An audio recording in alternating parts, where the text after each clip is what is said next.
Hi, it's Rob here from the Unit Fitness, and today what I want to talk to you about is what you've done over the summer. We've got that really good weather, so there's potentially been lots of barbecue, excess drinking, maybe not so much exercise because we've been out socialising with friends, just enjoying the weather and things to do. Maybe you've had the kids running around your feet for the last couple of months, and now it's time to get rid of them, back to school. You know, you get your time back, you get your freedom back. If you've got young kids, you know what that feels like, just to ship them off back to school for the week, relax a little bit, get back into a routine, look after yourself for a little bit more, time spent on exercise, time spent on eating better and looking at your diet a little bit more closely. Now you've enjoyed that food and drink over the summer.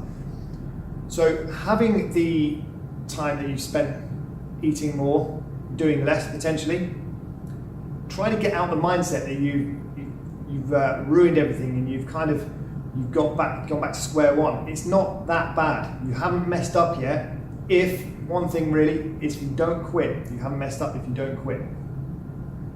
So looking back at the summer, all that excess eating, drinking potentially that you didn't want to do, you knew you shouldn't do, but you actually like doing it, of course. All the lack of exercise that you know you should have done, but you didn't do it because it's uncomfortable to do so. Now it's a good time to get back on track, to try and sort things out that you've maybe let slip for a little while. Getting the kids out of the way or getting back into a routine. The holidays are done now. You can then look at potentially focusing on a little bit more yourself for a while and looking at the things you eat, looking a little bit more closely at what you're doing and how regularly you're exercising, and just feeling like you're getting back on track. Now, just because you haven't done anything you wanted to do over the last couple of months doesn't mean you've failed, doesn't mean you're back to square one. It just takes a little bit more time and effort to get back on track, and there's certain strategies you can use to do that. But the one thing is that I want to get over to you today is that you haven't failed if you don't quit. It doesn't matter if you missed a workout. If you get back onto that the next day or two, you're on track. It doesn't matter if you eat a cake. You know, you're going to have enjoyment in food sometimes, so just go out and do what you eat, what you want to eat. And it doesn't matter, you haven't ruined everything by having that cake. Just get back on track. It doesn't matter if you miss a month's workouts, month's exercise, you can always get back on track. But if you quit long term, if you just really go off the wagon as such with your diet, that's when things are harder to resume, right? So look at this time of year. We always see it, September, October are really busy times for us because this time of year everyone wants to get back on track and reset, as it were, with their health and fitness, with their eating after a summer indulgence, maybe a little bit less of the exercise part. So two things, obviously we're looking at exercise and nutrition today, but this encompasses a whole package of what we work towards on our MINT structure. So mindset as well is a big part of how you look and feel.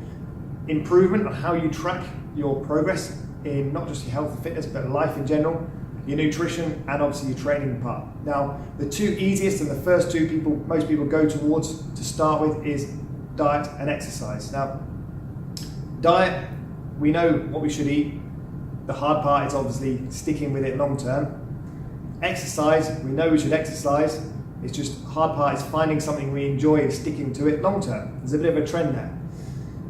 So how do you get back on track? Well, it starts with planning.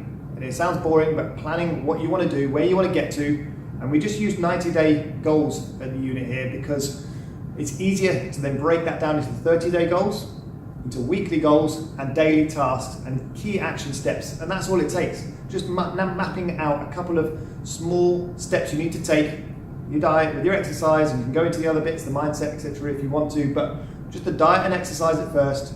Simple things done consistently over the long term get good results, get great results in fact, but it just takes that habit, that mindset of trying to do it over and over again. When it doesn't look like things are actually changing and happening, that's the hard part.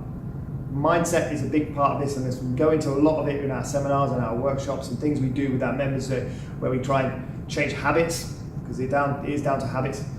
So just starting with a plan of some sort, a little step-by-step guide, maybe some action steps to take to increase your exercise and to maybe take out some of the bad foods that have crept in over the summer.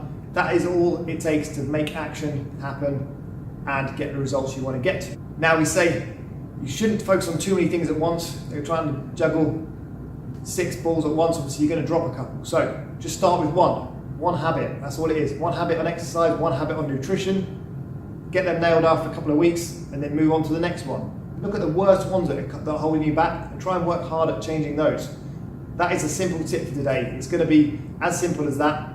Just takes a little bit of time, a little bit of work at first, but it can change. This is a great time of year to do so. So if you're interested in joining what we have running at Alconbury, Weald and Gold Manchester, we have a great workshop happening in the beginning of September. You can get involved in that by simply clicking a link within this post and it will take you to our 30-day reset program and we'll go from there.